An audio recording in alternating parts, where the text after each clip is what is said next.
Hello guys! Welcome sa aking vlog. Paano mag-register para sa TOEIC exam? Test of Proficiency in Korean. Magpunta sa TOEIC website topic.go.kr.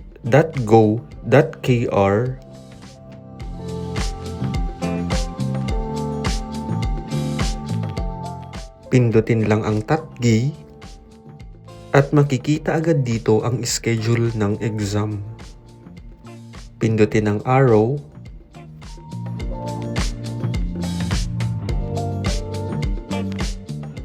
Mobile is not supported during the application period. Ang paggamit ng mobile devices gaya ng cellphone, tablet ay hindi pinapahintulutan. Kaya gumamit tayo ng laptop. Buksan ang TOEIC website.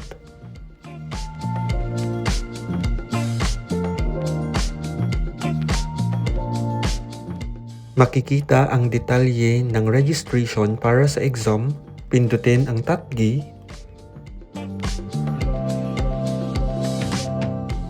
Palitan ang lengguwahe sa English. Pindutin ang TOTGI. Pindutin ang Register for TOEIC sa bandang itaas.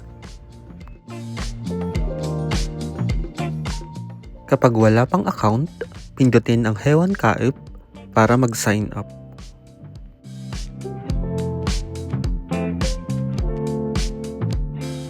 Para mag-login, ilagay ang ID at password at pindutin ang Login. Pumili ng kukunin na exam, Topic 1 o Topic 2.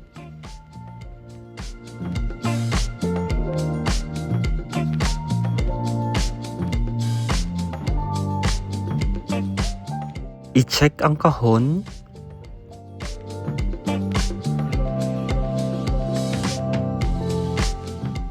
At pindutin ang daang-danggero.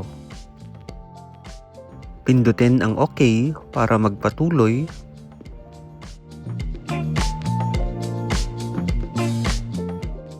Pumili ng lokasyon kung saan gusto kumuha ng exam. Pinili ko ang Incheon dahil dito ako nakatira.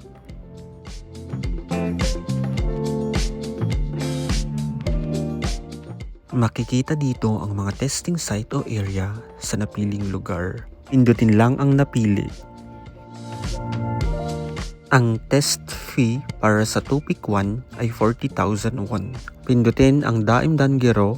I-check ang mga kahon para sa pagsang-ayon sa mga terms and conditions ng pagsusulit.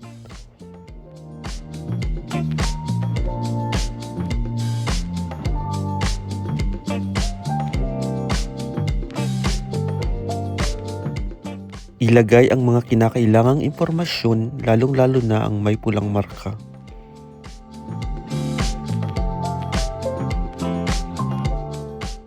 Sa may Mogugo, pumili ng lengguwahe.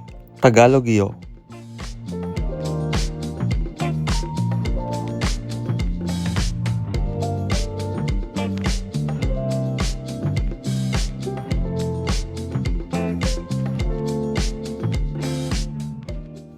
Sa bandang Jigop, piliin ang trabaho. Hesawon.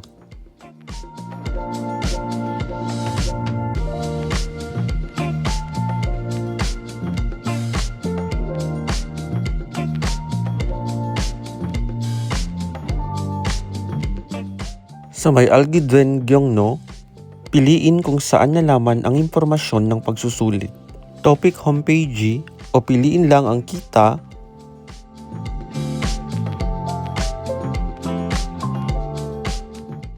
At sa bandang Ingshimokjok, piliin ang layunin ng pagsusulit. Pinili ko ang CHIOP o employment.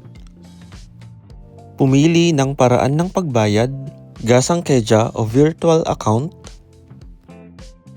I-check ang kahon.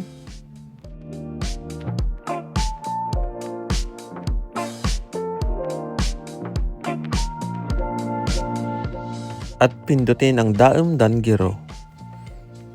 Pumili ng bangko at pindutin ang I-check ang box para sumang-ayon. at pindutin ang Hog-in.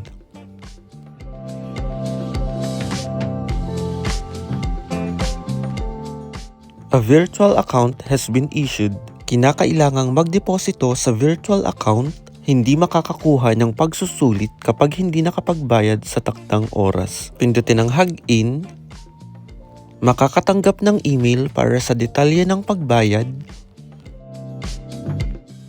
Buksan sa iyong email.